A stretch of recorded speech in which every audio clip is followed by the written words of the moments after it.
My name is Becky Kerubo. I'm a student for SDL to 11 and a group member of Group 29. The other group members are Fresh and Ruta.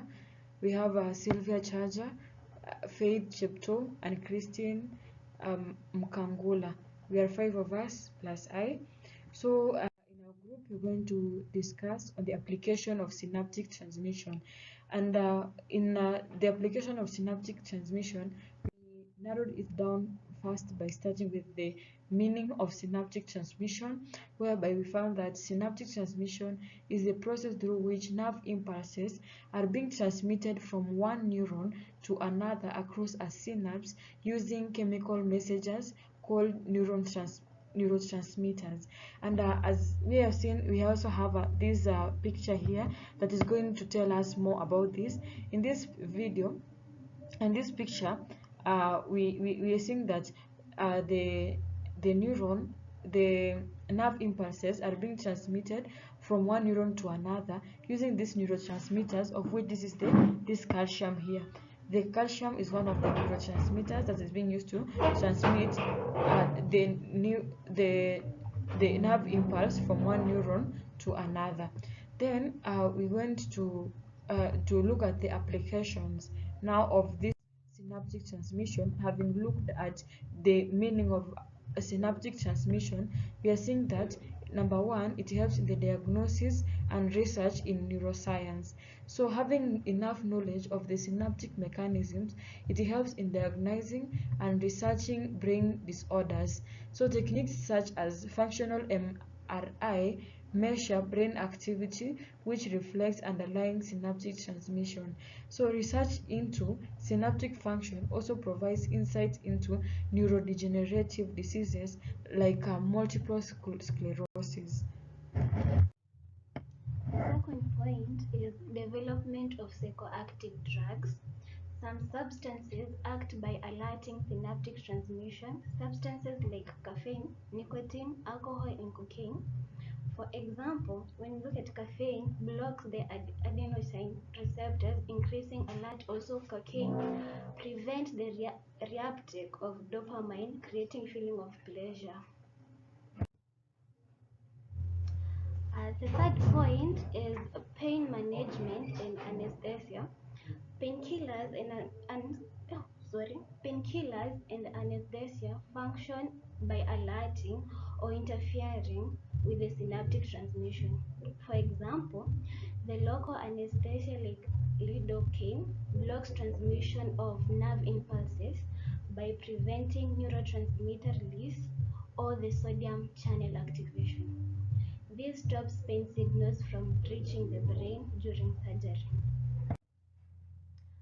Point number 4, we have the medical treatment of neurological and psychiatric disorders.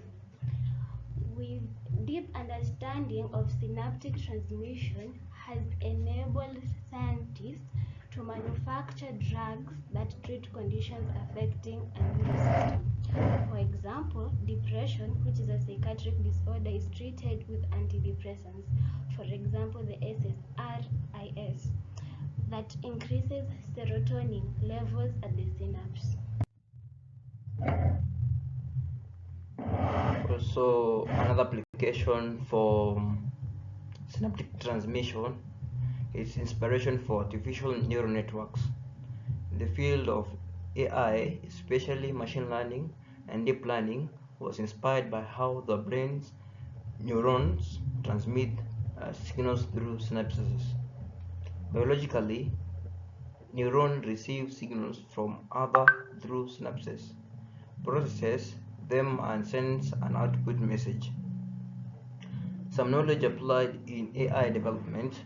Artificial neural networks ANNs have nodes, that is artificial neurons, connected by weights, which act like synapses. Just like synaptic transmission determines how strongly one neuron affects one another, those weights determine how much influence one node has another in an AI model. Another application is reflex action and rapid responses. Synaptic transmission enables fast communication through reflex acts, which occur automatic to respond to a certain stimuli. For example, when one touches a hot surface, the sensory neurons send an impulse to the spinal cord, where synapses transmit the signal to the motor neurons that make you withdraw your hand instantly. This entire process fully relies on the proper functioning of synapses for quick transmission of impulses. Another one, communication within the nervous system. Synaptic transmission is a basic mechanism that enables communication between nerve cells. It allows information to flow throughout the body, so differently organ and system can coordinate effectively.